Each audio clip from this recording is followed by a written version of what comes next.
School Board Workshop will come to order.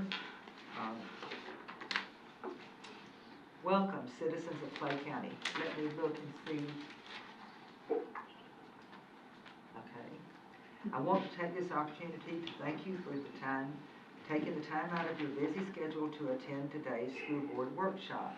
This workshop is our opportunity as your elected representatives to collaborate openly among ourselves and make decisions that will decide the future direction of our public schools and the education of our children here in Clay County.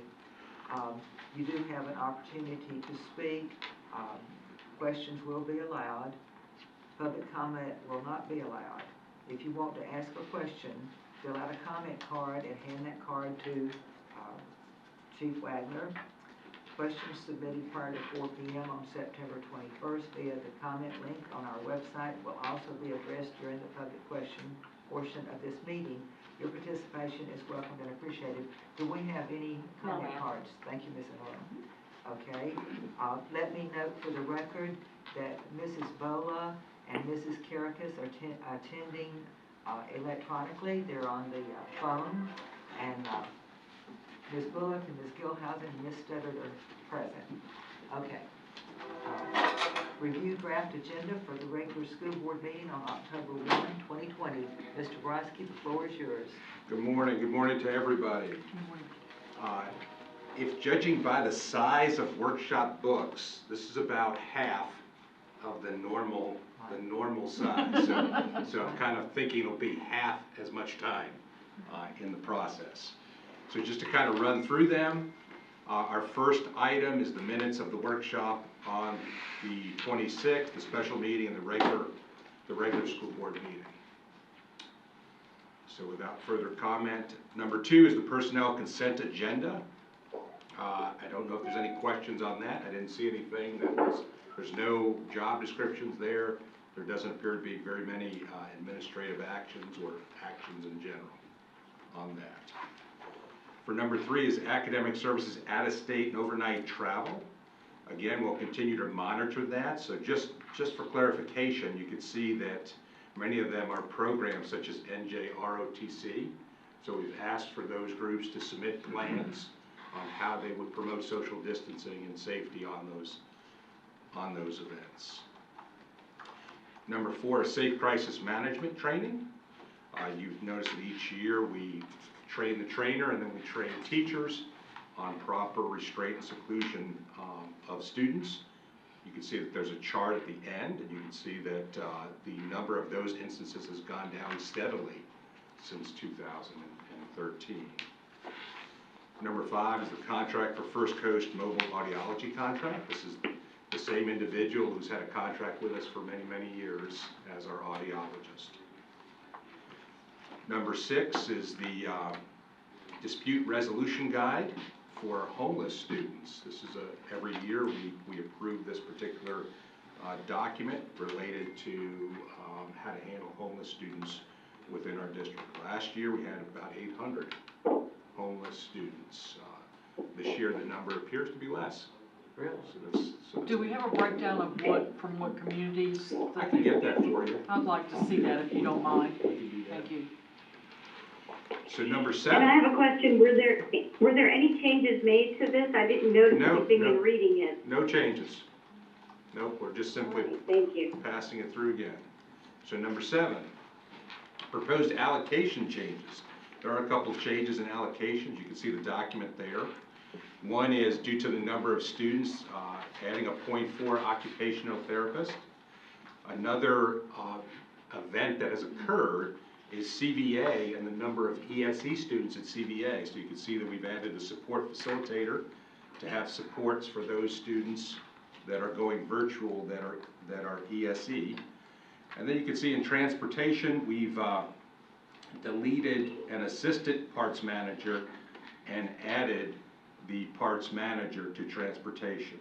The other ones related to support facilitators are federally funded, also adding another support facilitator to CVA, as well as 0.128 additional support. So one of the things that we've noticed is we've had almost 10,000 students go virtual. And sometimes the placement of those students creates the need to add an allocation in order to support students, especially our ESE students that are going virtual. Virtual is a whole different format, it's a whole different way of learning. And so if we don't provide support for students, especially students with disabilities, that'll create additional difficulties in learning for those students.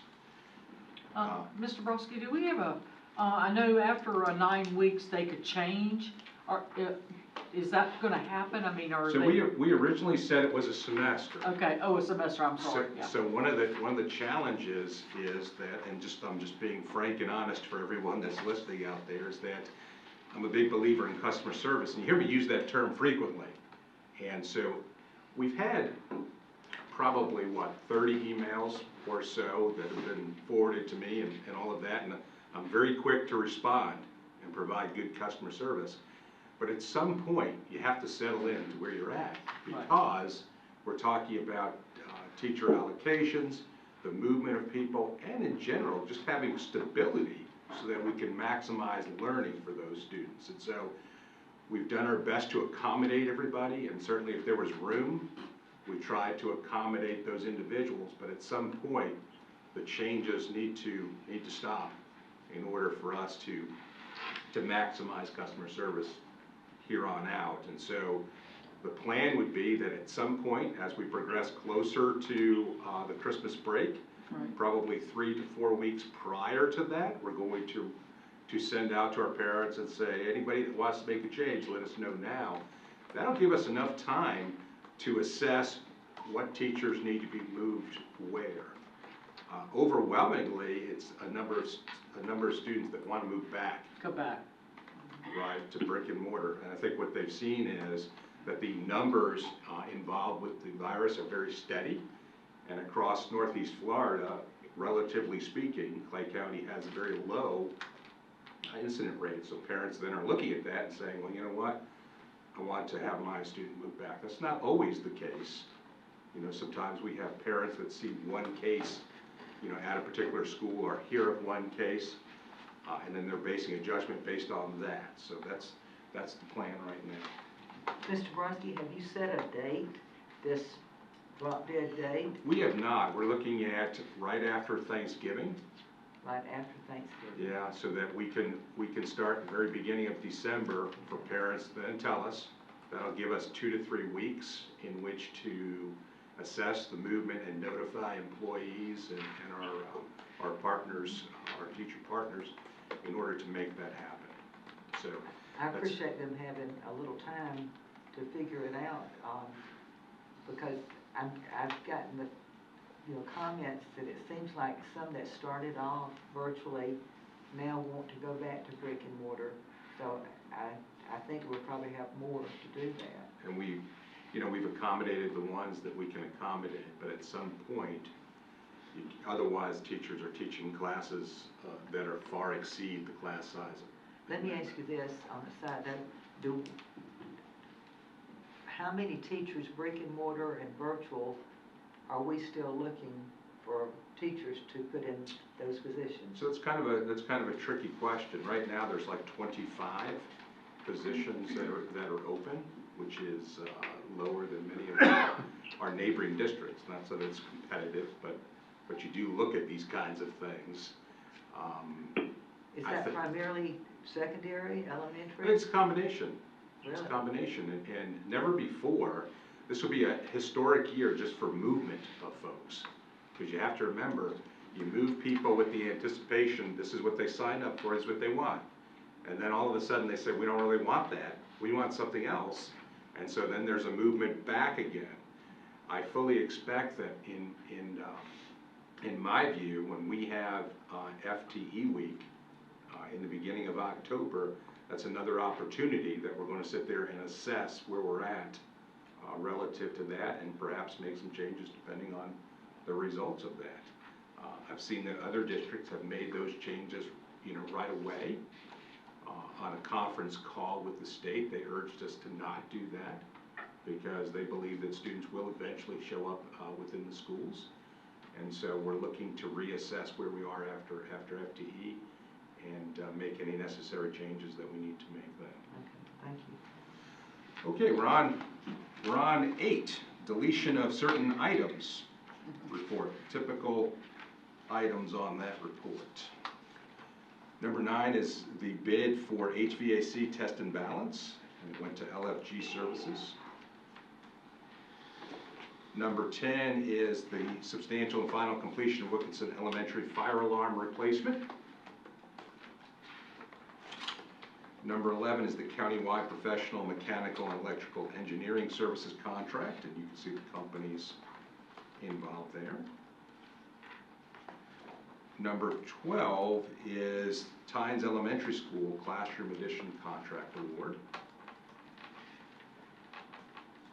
Number 13 is the final completion of Doctor's Inlet's cafeteria expansion. Number 14, Ridgeview Elementary School parking lot lighting replacement. Number 15, Oakleaf Junior High security light and repair replacement. 16 is pre-qualification of contractors.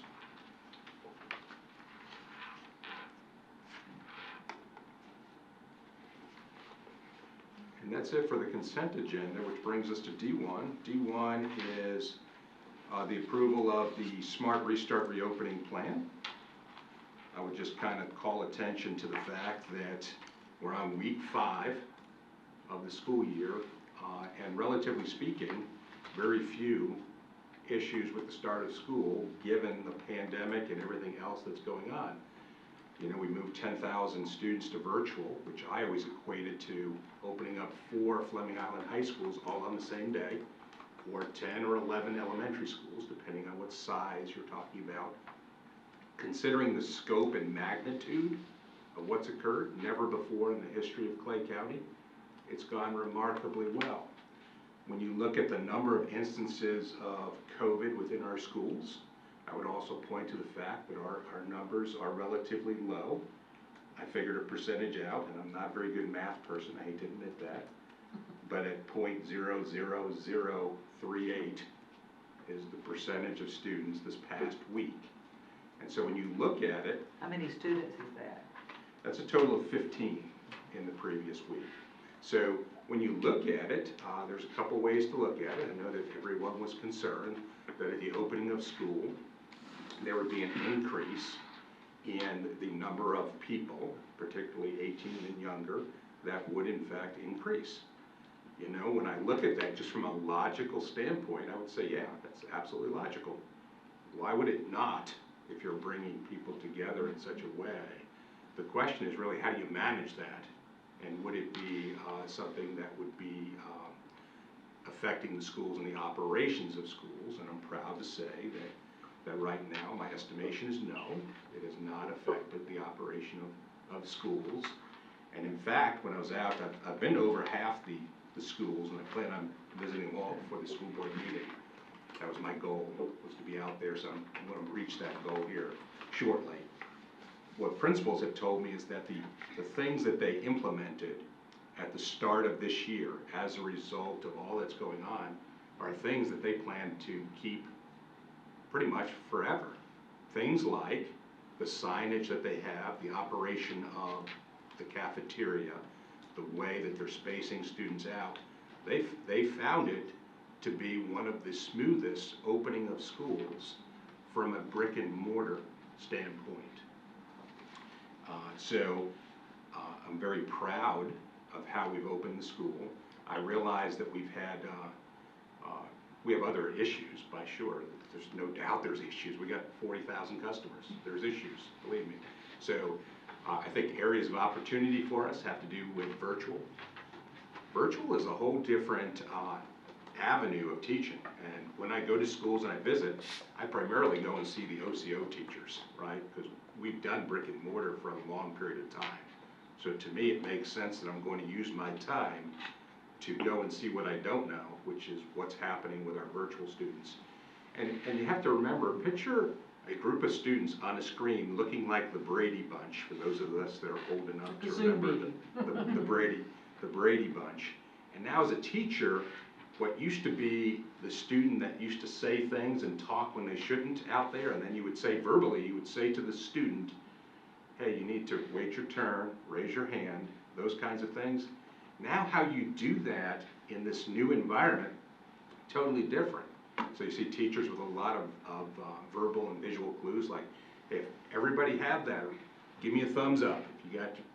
So there's a whole new way of teaching, and so I greatly appreciate the patience of parents and everyone out there as everybody hones their skills and gets better and better each week at how to deliver a new format of learning that's totally different. And it's just not for everyone. We recognize that, and then people will have the opportunity to come back. But, you know, I think it goes without saying that, and of course I'm superintendent, so I'm proud. I don't know how to say that any differently than I'm proud, okay? So, I don't know what else to say about that item. Mr. I've Brodsky? always thought it would be nice to have a mute button on your side when I was a classroom teacher. Push the mute button. So I guess the point is, basic like classroom discipline is different, because now, while that student may not be focused, they're not disrupting other students if their sound is off, right? Yeah. But you can see as the teacher when you're looking at the screen. And I will say this, every classroom that we went into, I'm just amazed about the creativity of teachers. Yeah. Everyone has a slightly different electronic setup. I've seen people with 3 monitors. I've seen people using their enhanced classroom to project onto the screen, using a Chromebook to project onto that screen, and then having 2 other computers on their desk. Everyone is finding the area they feel comfortable with in promoting the technology, and each time that I read one of those, and I'll forward this to board members, OCO newsletters, we're trying to put as much information out to OCO teachers, and they're absorbing it like sponge and doing the very best that they can. And I don't know if I'd be a good OCO teacher. I like being right in front of people. You know that I prefer in-person versus electronic any day of the week, because I can see your face. I can see whether or not what I'm saying is resonating with you or not. And so it's hard for me to know how to shift the conversation if I'm not seeing you in that format. But there are teachers out there that have totally got it, you know, so I'm very, very proud. Mr. Brodsky, let me ask you something. I had asked you about, well, you had told us about the students, but as far as, you know, the rumor mill is rampant with all of this COVID stuff. About how many staff or administrators have? Last week we had 8. Right.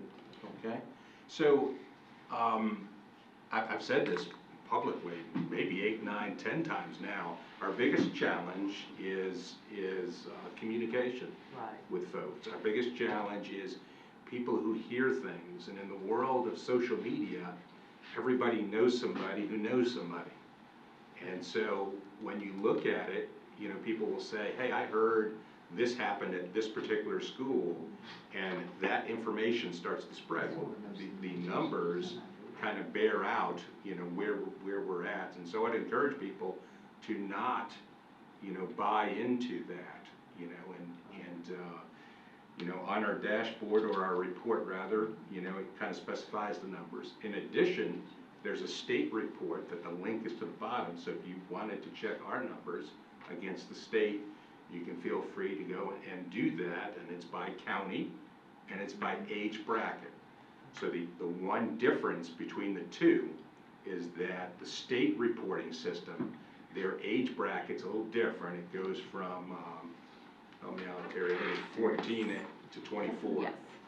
So then it creates the issue of, you don't really know when you look at that number, whether it's 18 to 24 college age kids or 18 below on that particular report. But it's one more source of information for parents, teachers, or whoever to look at it and be as transparent as possible relative to numbers. Mr. Brodsky, the numbers that you just gave, are those cumulative since the school year It's- started, or is that It's weekly be snapshot? each week. Mhm. So each week, we'll assess the number of people who fit that criteria for that week. Okay. We'll archive it at the bottom, so if you wanted to go back and look at Each week. each yes. week, you can look at each week. Are the numbers going up, down, or staying kind of the same? The number that from the previous week went up, Okay, but when you look at it, if you went from 1 to 2, you went up 100%, right, but it's still 2 right. at the end of the day. So we went up from 6 to 15, but the number is still 15, which is .0003. Now, is that 15 new cases, or does that include? 15 new cases that are active that week. But from what I understand from COVID, it can last for weeks. Right. So those 15, were So they the- also sick the week before? They weren't, no. They're- No, these these are would be brand new brand new cases. reported. And I will say, that was expected.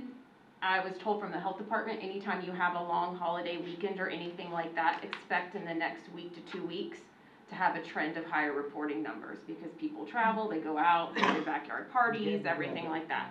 So they, full well, they were like, just letting you know, there's a holiday coming up, expect for 2 weeks after for your numbers to be a little bit higher when you have a longer break like that. Okay. I think it's so important for this to be talked about, because there are just rumors flying, Sure. and we need to tell them what we know and try to keep everybody as calm as possible, because basically the health department is still the driver of the bus, right? Correct.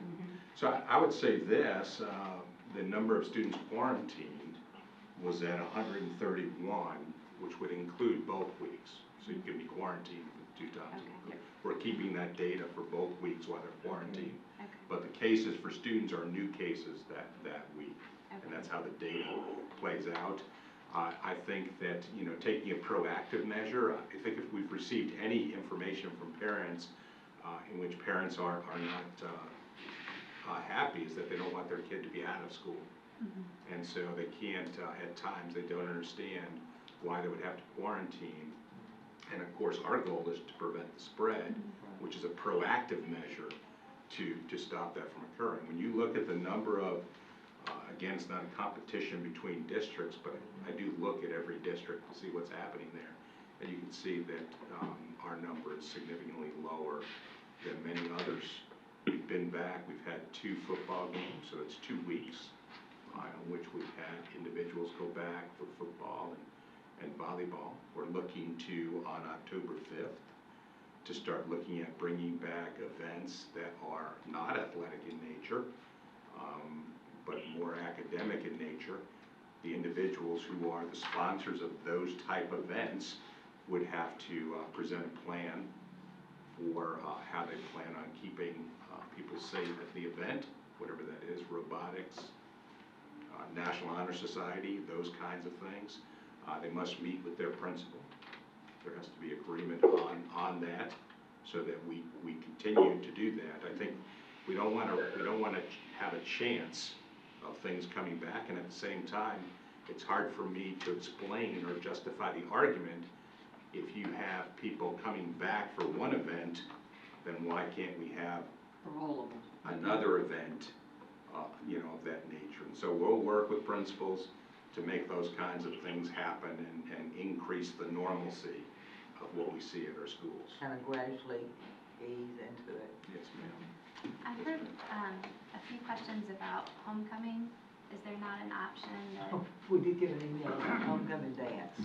They couldn't have a homecoming dance, right? So I think and just the by parade. the nature of the event will determine whether the event occurs. I don't see how you're doing 6 feet social distancing dancing and how you're going to. well, it may not look like it has in years past, but I was thinking something along the lines of like a homecoming banquet where they sit and have a meal together, or, you know, something along those lines. I think each school is going to look at how they can honor students. You know, we recognize that this is an event, and while we're trying to get back to normal as much as possible, given all that's going on, we also want to be cautious. Sure. You know, we have good numbers. One could make the argument that we have good numbers because we have many ways in which we attempt to mitigate the spread, and therefore I'd hate to release too quickly those things that have gotten us to where we are. So I think we have to look at the event Obviously something in a cafeteria now creates a different environment than outside, but I think there's a lot of creative, folks out there where we can attempt to make things as normal for our students and still at the same time protect the safety and health of all involved. I think they're looking for a celebration. I don't think it has to be what it has been in dance. years past, but it, So, I don't think they want it to be skipped. cause the seniors last year, missed a lot of Right. Multiple things. events. We, Even like a finally did get a dinner on the graduation, football field or. and we did do the drive-through, Right. and those were really good to try to honor, but I think the parents that have reached out about things like that, they don't want their kids to miss the senior Activities all and we, over. and we understand that, but as Mr. Brodsky said, we have to proceed with caution. So hopefully some of the schools will come up with a good idea. So we'll see. Before we move on, this is Janice. I have a question. Mr. Brodsky, I appreciate that we put the dashboard together with the COVID results. I know it's what Vicki Kidwell had been asking for from our CCA, but I'm wondering, will we have it broken down by schools? Okay, so one of the issues with breaking it down by school is meeting the de-identification standard related to information. It was my understanding, Ms. Karakas, that the state is going to release a dashboard.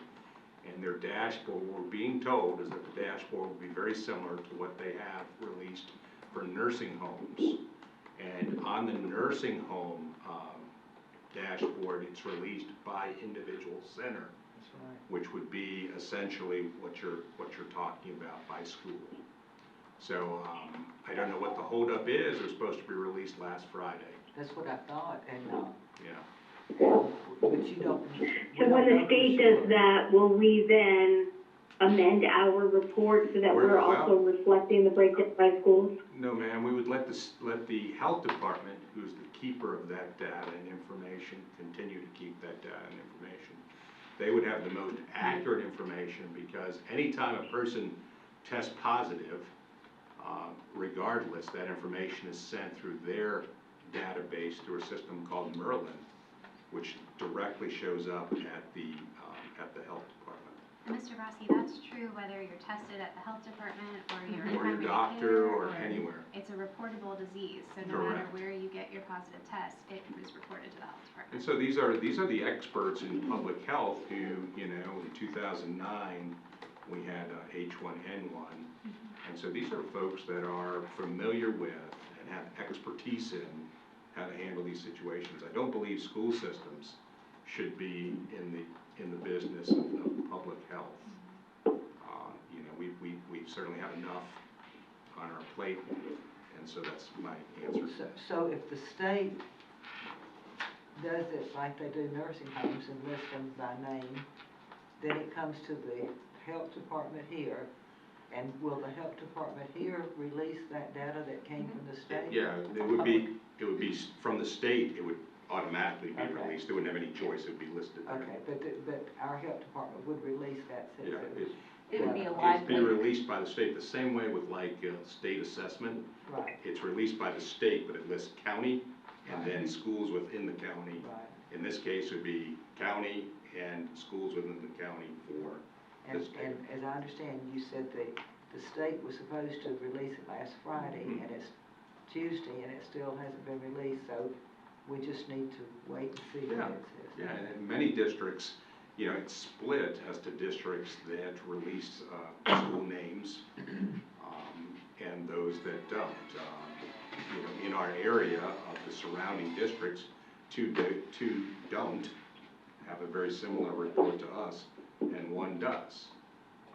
The issue is if there's only one student at a particular school, when you identify that school, you by default may have identified that student. And so, when you're looking at Or teacher, or teacher custodian. or whoever, yeah. And our numbers are so low, it wouldn't be hard to figure out, Right. even if there were 6 or True, 15. Okay, so D2 is the public hearing on the transportation of school children. That was the issue that I brought about the Children's Home Society staff people being able to use a county vehicle and transport our students primarily for medical appointments at this time. Okay, D3 is Human Resources Special Action, and there are none. So far, so good. And D4 is the S&P manual, is the public hearing. And that would complete the agenda review. Very good. No more remarks? No, you know, really, I'm just proud of the start of school. You certainly have opportunities. I grow every day. You know, I learn new things every day, and, you know, I think organizations need to grow. I think that communication is our biggest obstacle. I think people hear one thing and they right away jump to their instincts on that, and I think that that's normal. I think it's human behavior in the world that we live in 2020 that people, you know, go that way. We just need to calm those fears and be steady, you know, in our decision making, and you know, I'm proud. Very good. School board attorney comments. There is one thing I need to bring to people's attention is that we are able right now to have tele-hearings, Have what? teleconference meetings. Okay, And we're allowed to make quorum virtually rather than having people present. As of 12 a.m. this morning, 12:01 a.m. this morning, really? that all went away. So You mean all 5 board members could be physically absent? all 5 board, no, we could before. They could all appear, and you did that. Not You appeared. anymore. They Not went away. anymore. So Now how you're gonna many have to do have we a quorum present physically. So if we're looking at a problem in the October 1 meeting, that's when it dies, 12:01 a.m. October 1, not October today, 1, I okay. misspoke. So everybody needs to be mindful of that we will always need 3 people there from October 1 forward. Sounds good. That's it. Thank you, Mr. Bittner. School board comments. Ms. Gilhousen? On that note, I have the Value Adjustment Board meeting, the Thursday of our meeting, but it's at 3:30. It'll be finished by the time of our regular meeting, but if we have discipline hearings, I have a Well, conflict hopefully there. everybody will behave. Hopefully. Okay. We have at Well, if least not, 2. if not, I just wanna make sure y'all knew that ahead of time. that's the October The meeting. October Okay. 1st, I have the Value Adjustment. Okay, Yep. gotcha, thank you. Mhm. Anything else? That's it. Okay, Ms. Bullock. I just want to kind of give a shout out to Susan Glover and her department for helping Keystone Elementary. I know we talked about things that are, I'm sure they're not going to go back, stay with this program unless they have to, because they're delivering food for their 6th graders from the cafeteria at one end of the county, one end of the campus, all the way to the gym at the other end of the campus, bringing by cart. So Susan's helping them get some better ways to transport that food, because it's, I think it was pretty hard on the staff members. So, but thank you for that. And also, which leads to, I know I put in a request about the AP there, and I know there are 3 that are frozen. Please look at those, because their numbers are still very high at Keystone Elementary, even with people leaving and going online or distance learning. So, and I'd like to give a shout out to bus 1601. I was behind it as it was traveling north on 21. Assuming it was going out to McRae, it looked like that was the case. And I tell you, you can always tell that a driver is doing a good job. Students were all lined up waiting to get on there. There was no, you know, they get on, they're on time. I mean, nobody's running to get to the bus, and she was very, whoever it was, I don't know, it could have been a he, they were just very cautious with everything they did. Of course, they didn't know I was behind them, but, so, I know one time there was a driver who was actually had a sheriff's officer behind him that, was not doing very well, and had somebody talk to him, but they were doing a good job, so I just wanted to give a shout out to that group. Thanks. Okay, Ms. Caracas? No, I don't have anything. Just thank you for allowing me to phone in. Okay, Mrs. Bola? Same here, thank you very much. Oh, well, enjoy the rest of your Yeah. vacation. Ms. Carrick, is you on vacation too? I'm with family, yeah. Oh, okay. Well, y'all have safe travels, and, with that, I just wanna say, thank goodness it's a nice fall day, and it is not raining right this minute, thank goodness. So enjoy the rest of your day, and, let's keep moving upward here in Clay County. With that, the meeting is adjourned. Thank you. Everyone else has left a call.